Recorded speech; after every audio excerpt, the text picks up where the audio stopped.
Albert Einstein once said, everybody's a genius. But if you judge a fish by its ability to climb a tree, it will live its whole life believing that it is stupid.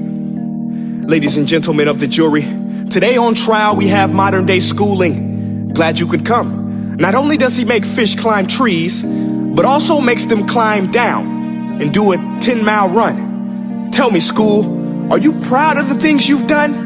Turning millions of people into robots, do you find that fun? Do you realize how many kids relate to that fish swimming upstream in class, never finding their gifts, thinking they are stupid, believing they are useless? Well, the time has come, no more excuses. I call school to the stand and accuse him of killing creativity, individuality, and being intellectually abusive.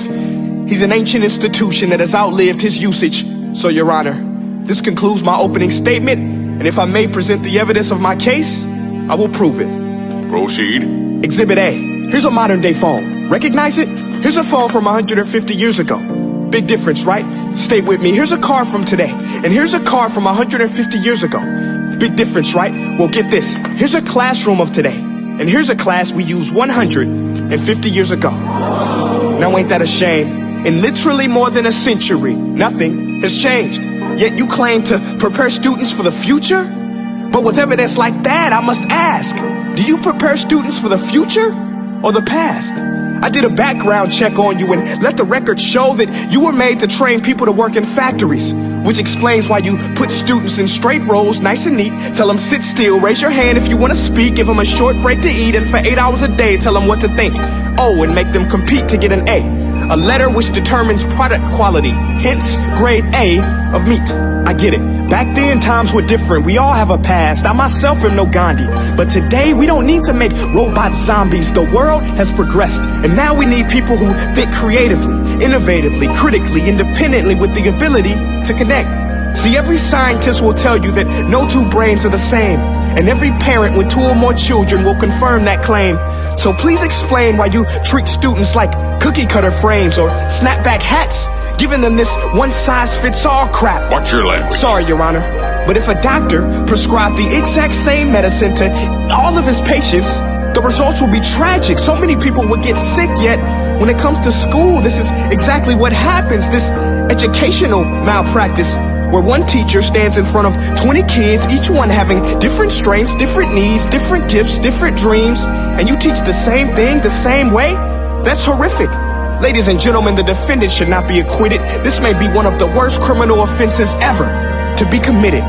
And let's mention the way you treat your employees. Objection. Overruled. I want to hear this. It's a shame. I mean, teachers have the most important job on the planet, yet they're underpaid? No wonder so many students are short-changed. Let's be honest. Teachers should earn just as much as doctors, because a doctor can do heart surgery and save the life of a kid. But a great teacher can reach the heart of that kid and allow him to truly live. See, teachers are heroes that often get blamed, but they're not the problem. They work in a system without many options or rights. Curriculums are created by policymakers, most of which have never taught a day in their life. Just obsessed with standardized tests. They think bubbling in a multiple choice question will determine success. That's outlandish. In fact, these tests are too cruel to be used and should be abandoned, but don't take my word for it. Take Frederick J. Kelly, the man who invented standardized testing, who said, and I quote, "These tests are too cruel to be used and should be abandoned." Ladies and gentlemen of the jury, if we continue down this road, the results will be lethal. I don't have much faith in school, but I do have faith in people. And if we can customize healthcare, cars, and Facebook pages, then it is our duty to do the same for education, to upgrade it, change it, do away with school spirit, because that's useless.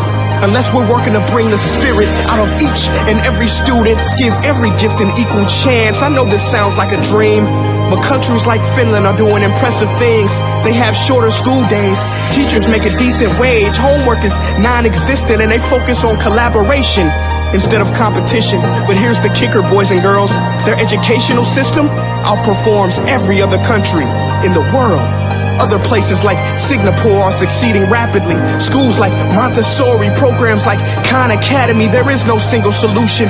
But let's get moving, because while students may be 20% of our population, they are 100% of our future.